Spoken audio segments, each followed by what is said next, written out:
The finals just had some official reward updates for Ranked. I also got my hands on some early access reveals. I'll go over all of those details. Of course, we have a ton of community feedback this past week. We'll try to deep dive into what's going on there. And of course, we'll go over some last minute mentionables. We got a ton to talk about. What's up, world? It's Utopia back in with another video. Today we're checking out all things the finals. So first up here, we do have that official news. Now this comes straight from the Discord, where this time around we do have one of the community managers coming out, CM Dunn, who says that Ruby Rank for Season 6 is now a go. You can fight your way to the podium and secure your spot to catch the final rewards of this season, which is a Season 6 player background, a Season 6 Ruby sticker, Season 6 charm, and the Season 6 Ruby FAMAS. They do go ahead and showcase all of those different rewards here. Now, even though the Ruby Rank rewards are now live, you will have to actually maintain the top 500 spot in order to get these rewards. So you can't just get into the top 500, then get Ruby Ranked, and then fall out. You actually have to maintain that top 500 spot in order to obtain these rewards at the very end of the season. So you have to maintain it all the way through up until the end, where they will eventually dish those rewards out in Season 7.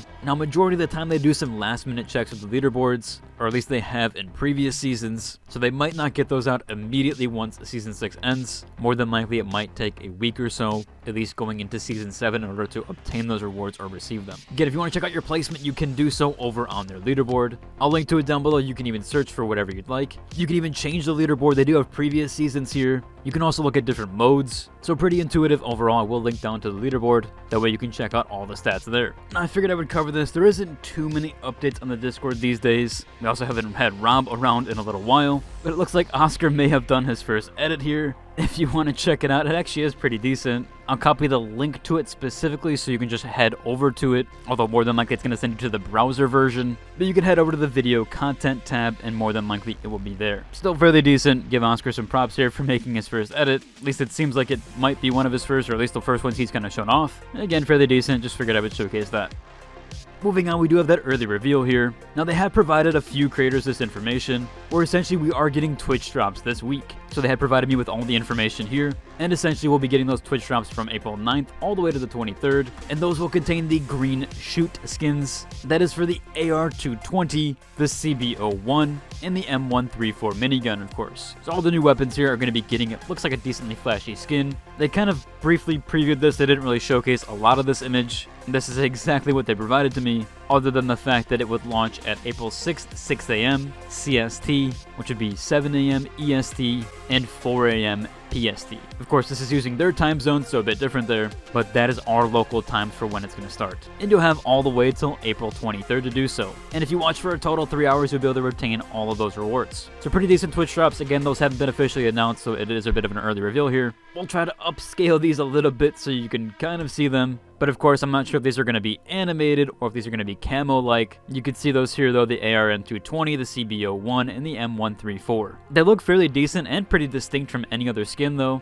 So decent, I'll definitely check them out and definitely take those and put those on. For the next section here, we've had a ton of community feedback. It's gone all over the place, pretty much on every single social media at this point. It's been on YouTube, Discord, and even the Reddit. But of course, yes, I am talking about the sword feedback. Now, there's a ton of stuff there with it. So first up, of course, we have the discourse around the sword. The entire subreddit is filled with either feedback defending or kind of going against the sword. Obviously, it has been mostly negative feedback. It does seem like some of the recent posts were removed, or at least are no longer at the top, but they were at least as of recent. I do know the subreddit, as well as the moderators, were kind of trying to curb some of the negativity there. At least in general, they've been trying to do so for quite some time. The subreddit does seem mostly positive these days lately, so I do think it's helped overall. But again, we did get basically flooded with the sword posts. For this first one here, it does answer a little bit of what's going on. Essentially, this is the answer to where does this even hit. This is a decent video, but I actually did do my own recording here. But if you see here in the first section, you actually do such a fast melee attack alongside the sword that you're essentially one-hitting a light. This is if you do a heavy attack alongside a regular melee. You essentially can do it so fast, especially if you keybind it to your mouse. I didn't even need to do so in this. I still had it on the default of V. and I still was able to one-hit a light nearly instantly. That's essentially why people think it's a little bit broken here. So it's not necessarily the sword, but it's in combination with essentially what almost feels like an animation cancel, or essentially what feels like a ghost hit that is making this sword feel a little bit broken. In their video, they also do cover this section, but I did as well. Again, I recorded it on my own. But when you do swing your sword, you kind of do get an AoE animation, or at least an AoE attack. You're essentially hitting wherever the sword goes fully through its animation, which does seem to last a couple seconds here, I think 2 to 3 seconds, where you're getting a hit through that whole entire swing animation. So I am able to hit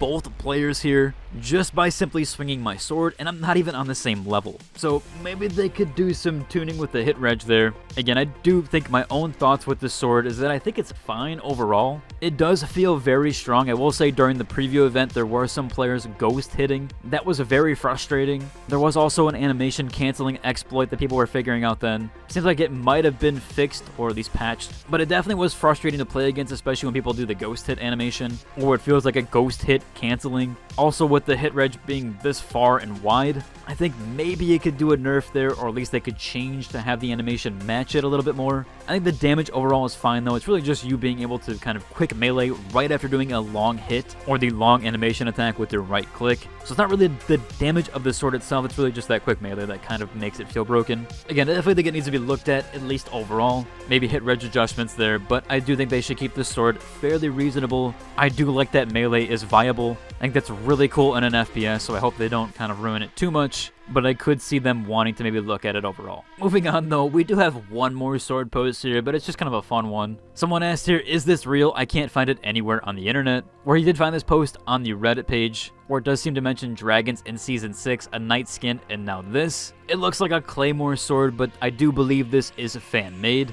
A claymore sword would definitely be cool, though again, I really do think it is cool that melee actually works somehow in an FPS. I think that's fun overall, as long as it's not too broken, or there's not like any animation canceling exploits. Also, the mention of a knight skin and dragons. Essentially, Rob did mention that there would be dragons in Season 6, but he was referring to the Njimo emote, which was that dragonfly. At least as far as I can tell, that's pretty much all we got for dragons in Season 6. We have a few more community mentionables here, like this one, the Battle of the Banks game mode idea. This one seems super fun. He's calling it BOB or Bob. Like I said, Battle of the Banks. Do think this could play on well. You can check out all the idea here and how it might fit into the finals. Moving on, we do have another post here talking about a new player, please let us refund guns. This is actually my main point of feedback here, where I really do think the cost of getting new weapons is just a little bit too much, and the grind is way too long, especially when I feel like I can grind an MMO faster, get to max level, and even gear out my character faster than I can get all the loadouts in the finals, or at least all the weapons and gadgets. I think that is a tad bit ridiculous. I really wish I could get a new system there, maybe even making the weapons half off or even free to you when the new season starts. I think that would help out a lot with the catch-up mechanic. That is my main contention point and my main feedback there. Would really love to see that for new players and just helping people get more gear and more loadouts. I just think the grind is a little bit too long right now, so I do hope that maybe is eventually fixed in the future. We do have another post here talking about Sapphire skins for casual play,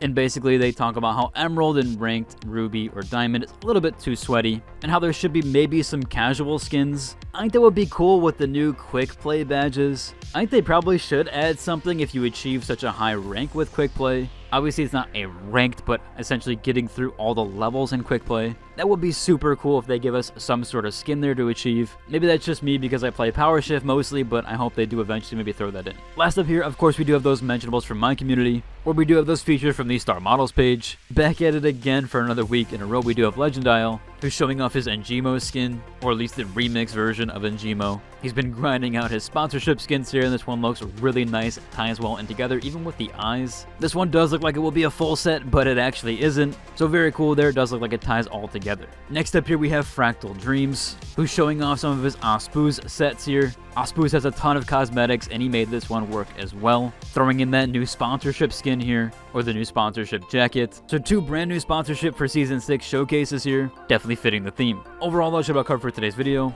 If you enjoyed it, like, subscribe, and until the next deuces.